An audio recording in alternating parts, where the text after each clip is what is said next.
السلام علیکم، میں ہوں آپ کا ہوسٹ شانی بھٹی اور آپ پروگرام دیکھ رہے ہیں آپس کی بات شانی بھٹی کے ساتھ۔ آج ہمارے بہت ہی پیارے مہمان ہیں، چودھری وارث علی بندیچہ صاحب ایڈوکیٹ ہیں۔ السلام علیکم سر، وعلیکم السلام۔ کیا حال ہیں سر آپ کے؟ الحمدللہ جی، آپ سر سنائیں ٹھیک ہیں؟ سب سے پہلے آپ ہمیں یہ بتائیں، آپ کا پیشہ تو وکالت کا تھا، پھر آپ نے یہ سیاست میں آنے کا آپ کو شوق کیسے پیدا ہوا؟ جی شانی بھائی، اصل میں نا میں سمجھتا ہوں کہ یہ وکالت اور سیاست شروع سے ہی بچپن سے ہی میرے خون میں کہیں نہ کہیں شامل تھے۔ بچپن سے ہی مجھے شوق تھا بڑے ہو کر وکالت کرنے کا، سیاست کرنے کا، عوام کے کام آنے کا۔ تو آپ نے سر چھوٹی سی عمر میں، کیونکہ آپ کا بڑے بھائی بھی ہیں، آپ کتنے بھائی ہیں آپ کے؟ جی ہم 6 بھائی ہیں شانی بھائی۔ آپ کا کتنا نمبر ہے؟ میرا سیکنڈ لاسٹ ہے۔ سیکنڈ لاسٹ ہے، آپ چھوٹی سی عمر ہے پھر آپ کی، تو آپ نے یہ یکدم یہ سیاست میں آنے کا آپ نے کیسے سوچ لیا تھا؟ اصل میں شانی بھائی، جب ہم علاقے میں دیکھتے تھے محرومیاں، لوگوں کی مشکلات، تو دل میں شروع سے بچپن سے ہی مجھے دل میں ایک وہ ہوتا تھا کہ کوئی ایسا کام ہو کہ لوگوں کے کام آیا جائے، لوگوں کے مشکلات کو حل کیا جائے، لوگوں کو ان کی دہلیز پہ ان کے کام کیے جائیں۔ تو اسی جذبے کے تحت پھر میں نے یہ فیصلہ کیا اور بھائیوں نے مجھے سپورٹ کیا پوری طرح۔ پہلے تو آپ ہمیں یہ واضح کر دیں اپنی وہاڑی کی اور ٹھینگی کے عوام کو کہ آیا کہ آپ UC2 میں الیکشن لڑیں گے؟ جی شانی، الحمدللہ بھائی، تو الیکشن لڑنے کی بات تو دور کی بات ہے، پہلے ہی ہم نے الیکشن کا اعلان کر دیا ہے UC2 سے۔ تیاری ہماری مکمل ہے، جب بھی الیکشن ہو گئے ہم بھرپور تیاری سے فل فل مطلب کہ زور کے ساتھ ہم یہ الیکشن کنسسٹ کرنے جا رہے ہیں۔ وارث صاحب، فار ایگزامپل کہ اگر آپ کو برادری کے پریشر سے، دوسرے دوستوں کے پریشر سے آپ کو الیکشن ملتوی کرنا پڑے تو آپ کریں گے یا اس کے بارے میں ابھی نہیں سوچا؟ شانی بھائی، وہ کہتے ہیں نا کہ سوچ سمجھ کے فیصلہ کرنا چاہیے۔ ایسا فیصلہ کرنا ہی نہیں چاہیے کہ جس سے آپ کو بعد میں بدلنا پڑے یا آپ کو بیک پہ جانا پڑے۔ تو ہم نے یہ سوچ سمجھ کے فیصلہ کیا ہے، تو اب کوئی گنجائش، کوئی پریشر، کوئی ایسی بات درمیان میں نظر آپ کو نہیں آئے گی کہ ہم پیچھے ہٹیں یا کسی کے پریشر میں آئیں یا کسی کے لیے وڈرا کریں۔ تو اگر آپ کو پارٹی ٹکٹ مل جائے، اگر نہ بھی ملے تو پھر بھی آپ الیکشن لڑیں گے؟ اگر پارٹی ٹکٹ مل جائے تو پھر آپ کیا کہیں گے؟ شانی بھائی، پارٹی ٹکٹ ہماری ترجیح میں شامل ہی نہیں ہے۔ ہم انشاءاللہ آزاد الیکشن لڑیں گے۔ پہلی بات، ہم آزاد الیکشن لڑیں گے، عوام کے مسائل حل کریں گے۔ اگر کوئی پارٹی ہمیں آفر کرتی ہے یا ہمیں بضد ہوتی ہے ٹکٹ دینے پہ، تو پھر ہم اپنے دوستوں سے مشورہ کر کے فیصلہ کریں گے۔ آپ کی کون سی پارٹی فیورٹ ہے؟ آپ کے دل میں خواہش ہو گیا اگر PTI دے، نون لیگ دے، باقی جماعتیں دے، کون سیاسی آپ کی خواہش ہے جو آپ وہ ٹکٹ دیں تو آپ الیکشن لڑنے کے لیے ان پہ راضی ہو جائیں گے؟ شانی بھائی، اصل میں 2011 سے میں نا میری ایفیلیشن جو ہے نا PTI کے ساتھ ہے، تو میرا ID کارڈ بھی نہیں بنا تھا، تب سے میں PTI میں ایز اے عہدیدار بھی رہ چکا ہوں، ورکر بھی رہ چکا ہوں۔ تو لیکن جب سے PTI آئی ہے، PTI نے خاص طور پہ جو غریب عوام کے لیے ڈلیور نہیں کر سکی، تو اس سے تھوڑا سا دل خراب ہوا ہے؟ دل خراب ہوا ہے۔ تو باقی نون اور PP کا تو چانس ہی نہیں ہے نا، ان کو تو ہم کسی بھی لیول پہ پسند نہیں کریں گے، نہ ان کے ساتھ جائیں گے کبھی۔ نون لیگ میں اگر آپ کو کوئی ایسا آ ہی جاتا ہے، کوئی دوست آ جاتا ہے، اس پہ آپ متفق ہو جائیں گے؟ جو آگے الیکشن 2023 کا آ رہا ہے تو اس میں آپ ہوں گے یا آپ نے بس PTI کو ہی منتخب کرنا ہے؟ نہیں، ضروری نہیں ہے ہم PTI کو ہی منتخب کریں۔ ہم نے 10 سال لگا کے PTI کے لیے ورک کر کے PTI کو لے کر آئے ہیں۔ اور جماعت بھی ہو سکتی ہے اگر ہم میرٹ پہ چلتے ہیں، اگر میرٹ پہ کوئی اور جماعت آئے گی تو ہم میرٹ پہ ان کے ساتھ ہوں گے۔ عوام کے فلاح و بہبود کے لیے جو پارٹی اچھی ہوگی ہم ان کے ساتھ ہیں۔ ہم یہ نہیں ہے کہ ہم نے PTI سے ہے تو PTI اگر غلط کام بھی کرے تو ہم PTI کے ساتھ ہوں، ایسا بالکل نہیں ہوگا۔ 2018 کے الیکشن میں چوری طاہر منتخب ہوئے تھے، آپ کیا سوچتے ہیں انہوں نے اس وقت تک جو ابھی 2021 آ گیا، انہوں نے کچھ کام کیا ہے نہیں کیا حلقے کی عوام کی؟ شانی بھائی، ہمارا جو حلقہ ہے نا، ادھر اس لیول کے کام ابھی تک نہیں ہوئے جس لیول کے ہونے چاہیے تھے۔ ٹھیک ہے، یہ کام نہیں ہوتے کہ آپ تھانے میں سے کسی کو چھڑوا دیں یا کسی کے ساتھ SHO کو کسی کے گھر میں کرا کے اس کی واقفیت کروا دیں، یہ کام نہیں ہوتے۔ ہم یہ دیکھتے ہیں کہ اوور آل جو ہے ہمارے مشترکہ مفاد کے کام کیا ہوئے ہیں۔ تو میں نہیں سمجھتا کہ جس لیول پہ وہاڑی عوام کے لیے کام ہونے چاہیے تھے، ترقیاتی کام، ایجوکیشن کے حساب سے، صحت کے حساب سے، میں سمجھتا ہوں وہ ڈلیور نہیں کر سکے۔ آپ ہو جاتے ہیں منتخب بلدیاتی الیکشن میں، ٹھیک ہے، چیئرمین بن جاتے ہیں، تو آپ کا پہلا کون سا کام ایسا آپ اپنے علاقے میں کروانا چاہتے ہیں؟ شانی بھائی، جیسے کہ آپ کو پتہ ہے کہ یونین کونسل نمبر 2 ٹھینگی اڈا ہے، مرکز ہے، کم و بیش 36 گاؤں بالواسطہ یا بلا واسطہ اس پہ منحصر کرتے ہیں۔ تو ٹھینگی کو جو محروم کیا گیا ہے بنیادی سہولیات سے، سب سے پہلے تو میں ان کو پورا کرنے کی کوشش کروں گا۔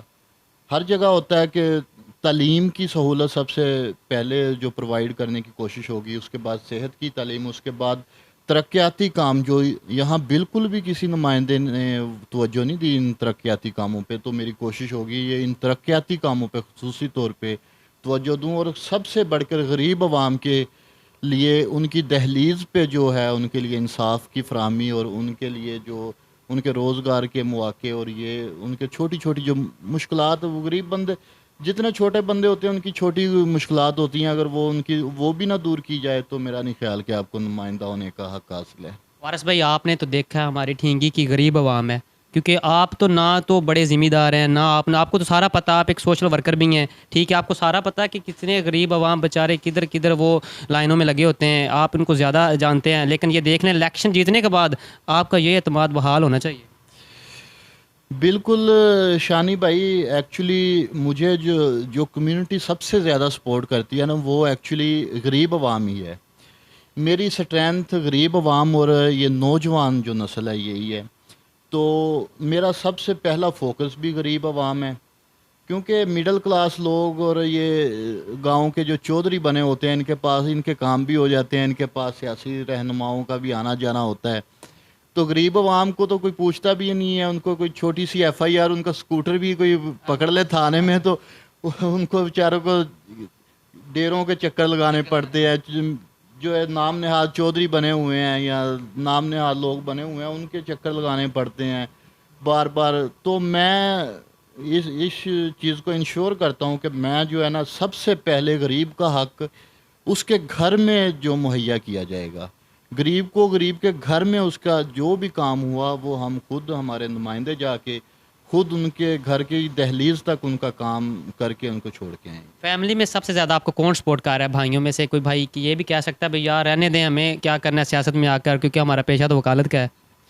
جی شانی بھائی، الحمدللہ ہم 6 بھائی ہیں، تو 6 کے 6 بھائی مجھے سپورٹ کرتے ہیں، بلکہ انہی کا یہ کردار ہے کہ جو مجھے یہ سیاست میں لے کے آئے ہیں، انہی کی خواہش ہے کہ میں سیاست میں آ کے عوام کی خدمت کروں، تو میرے بھائیوں کی مکمل سپورٹ میرے ساتھ ہیں۔ دوست آپ کے میں نے دیکھا ہے کافی سوشل میڈیا پر ایکٹیو ہیں آپ کے ساتھ، تو وہ آپ کے دوست آپ کو مخلص طور پہ آپ کا سب سے زیادہ قریبی دوست کون سا ہے؟ شانی بھائی، اللہ پاک کی سب سے بڑی نعمت تو مخلص دوست ہی ہیں، تو اللہ پاک کا شکر ہے کہ اللہ پاک نے مجھے جو ہے نا بھائیوں سے بڑھ کر دوست مہیا کیے ہیں، تو اللہ پاک کا یہ خاص کرم ہے مجھ پہ، اور دوست بھی ایسے کہ جو مجھ پہ جان تک نچھاور کرتے ہیں، تو میری سٹرینتھ میرے دوست ہی ہیں۔ تو ان میں جیسے زیادہ میرے ساتھ ایکٹیو ہیں صفوان مرزا صاحب ہیں، جو میرے انتہائی مطلب کہ قریبی دوست ہیں، میرے رازدان ہیں، سارا مطلب کہ ان کو پتہ ہے میرے بارے میں، مجھے ان کے بارے میں پتہ ہے، تو دوست اللہ پاک کی بہت بڑی نعمت ہے شانی بھائی۔ دیکھا ہم نے واقعی ان کے دوست جو ماشاءاللہ بہت ایکٹیو ہیں ان کے ساتھ۔ تو وہاڑی کی جو اپنی ہماری لاڈلی جسے ہم قوم کہتے ہیں، ٹھیک ہے، کرونا کے حوالے سے ہمارے دیہاتوں میں بیچارے لوگوں کو پتہ نہیں ہے، وہ کہتے ہیں کہ کرونا ویکسین لگانے سے ڈیتھ ہو جاتی ہے، حالانکہ یہ کوئی ایسی بات نہیں ہے، لیکن وہ کرونا کے حوالے سے آپ ان کو کیا پیغام دینا چاہتے ہیں کہ ویکسین کے حوالے سے اگر وہ لگوائیں؟ شانی بھائی، جیسا کہ سب کو ہی پتہ ہے کہ یہ کرونا عالمی وبا ہے، تو اگر یہ کوئی سوشل میڈیا پہ ادھر ادھر لوگ افواہیں پھیلا رہے ہیں کہ یہ فلاں ہو جائے گا، 2 سال میں مر جائیں گے جن کو کرونا ویکسین لگی، یا فلاں ہو جائے گا فلاں ہو جائے گا، تو میں آپ کے پلیٹ فارم سے یہ عوام کو پیغام دیتا ہوں کہ ایسی کوئی بات نہیں ہے۔ جو بھی ویکسین آتی ہے مارکیٹ میں آتی ہے، ان کو انسانوں پہ ٹیسٹ کرنے سے پہلے ان کے کئی جگہ ٹیسٹ کیے جاتے ہیں، وہ ایلیجیبل ہوتی ہے تو عوام کے لیے وہ دستیاب ہوتی ہے، تو آپ بلا خوف و خطر جو ہے نا، آپ سب کو ویکسین لگوانی چاہیے، تاکہ آپ اس عالمی وبا سے بچ سکیں، خود کو بھی محفوظ رکھ سکیں اور لوگوں کو بھی محفوظ رکھ سکیں۔ بالکل، بہت اچھا پیغام دیا آپ نے۔ اچھا، آپ کے جو دو وکلا برادری دوست ہیں وکیل، وہ آپ کو سپورٹ کرتے ہیں کیا کہ آپ الیکشن میں کھڑے ہو جائیں؟ کبھی ڈسکس ہوئی اس بات پہ بھی ہم الیکشن لڑیں گے، ہم آپ کو سپورٹ کریں گے؟ جی شانی بھائی، وکلا کمیونٹی جو ہے نا، لائرز کمیونٹی، نہ صرف میرے علاقے کی لائرز کمیونٹی بلکہ ڈسٹرکٹ وہاڑی کی لائرز کمیونٹی بالکل میرے ساتھ ہے، ہر طرح سے میرے ساتھ ہے۔ بلکہ ہم نے جو ہے نا لائرز کمیونٹی کا ایک ایسا گروپ بھی تشکیل دیا ہے جو کہ غریب عوام، کہیں بھی وہ غریب ہو، جس کے پاس کیس لڑنے کے پیسے نہ ہو، جو بیچارہ اپنا کیس فالو نہ کر سکے، جس کو پتہ نہ ہو کہ اس کیس کو کس طرح ہینڈل کرنا ہے، تو ان کے لیے ہمہ وقت ہماری ٹیم انشاءاللہ پورے علاقے کو بھی، پورے ڈسٹرکٹ کو بھی دستیاب ہوگی۔ تو لائرز کمیونٹی الحمدللہ بالکل میرے شانہ بشانہ کھڑی ہے۔ بہت اچھی بات ہے، اپنا صحیح بات کی آپ نے وارث بھائی۔ لیکن دیکھ لیں کہ ان کے جو سب سے زیادہ فیوریٹ دوست ہیں، وہ ہم ان سے آپ کی چھوٹی سی ملاقات کروا دیتے ہیں، اگر وہ تھوڑا سا ہمیں ٹائم دے۔ سفیان بھائی ادھر آئیں ذرا۔ السلام علیکم۔ وعلیکم السلام۔ بہت شکریہ، آپ نے گریٹ نیوز کو وقت دیا۔ تو آپ یہ بتائیں کہ وارث بھائی ماشاءاللہ آپ پہ کافی مطمئن ہیں، تو یہ الیکشن میں اگر کھڑے ہوں گے تو آپ کو کتنی سپورٹ کریں گے ان کو؟ جی انشاءاللہ پوری سپورٹ ان کے ساتھ ہے، اور انشاءاللہ ضرور ہم الیکشن ون کریں گے۔ تو آپ کیا کہنا چاہیں گے کہ اگر یہ الیکشن میں کھڑے ہو جاتے ہیں، اور دوسرے دوستوں سے آپ کیا اپیل کریں گے کہ آیا کہ یار یہ ہمارے اپنے علاقے کا آپ کا فیوریٹ دوست بھی ہے، تو اس حوالے سے؟ جی انشاءاللہ سارے دوست ہمارے ساتھ ہیں، دن رات ہم محنت کر رہے ہیں، اور انشاءاللہ ہم ضرور ون کریں گے۔ یہ سفیان مرزا صاحب، جی سفیان مرزا صاحب غالباً، تو یہ ماشاءاللہ وارث صاحب کے بہت اچھے فیوریٹ دوست ہیں، ان کو میں نے کافی سوشل میڈیا پر دیکھا ہے۔ بہت شکریہ آپ دونوں کا، وارث بھائی آپ کا بہت شکریہ، آپ نے گریٹ نیوز کو وقت دیا۔ تو ناظرین آپ ہمیں فیڈ بیک ضرور دیجیے گا کہ وارث بھائی نے آیا کہ ویسے آپس کی وارث بھائی بات ہے کہ آپ جو آپ نے اتنی باتیں کی آپ اس پہ مطمئن رہیں گے نا؟ جی انشاءاللہ تعالی مرتے دم تک ہم اس بات پہ قائم ہیں۔ الیکشن ہونا نہ ہونا، جیتنا ہارنا وہ قسمت کی بات ہے۔ شانی بھائی آپ دیکھیں گے میرے دروازے عوام کے لیے کھلے رہیں گے آخری وقت تک، مرتے دم تک، بلکہ ہماری اولادیں بھی اس مشن کو جو ہے نا لے کے چلے گی۔ ہم مرتے دم تک غریب عوام کے ساتھ ہیں، اپنے علاقے کے ساتھ ہیں انشاءاللہ۔ بہت اچھی بات ہے، کیونکہ یہ ہمارے پاس ادھر اسی علاقے میں رہتے ہیں، تو اس لیے ان کو عوام زیادہ جانتی ہے۔ اللہ تعالیٰ ان کے جتنے خواب ہیں وہ پورے بھی کرے گا انشاءاللہ۔ لیکن یہ امید ہے کہ آپ ہمیں اس پروگرام کے بارے میں فیڈ بیک ضرور دیجیے گا۔ نیکسٹ پروگرام آپ کو انشاءاللہ تعالیٰ پھر ملیں گے۔ اللہ حافظ۔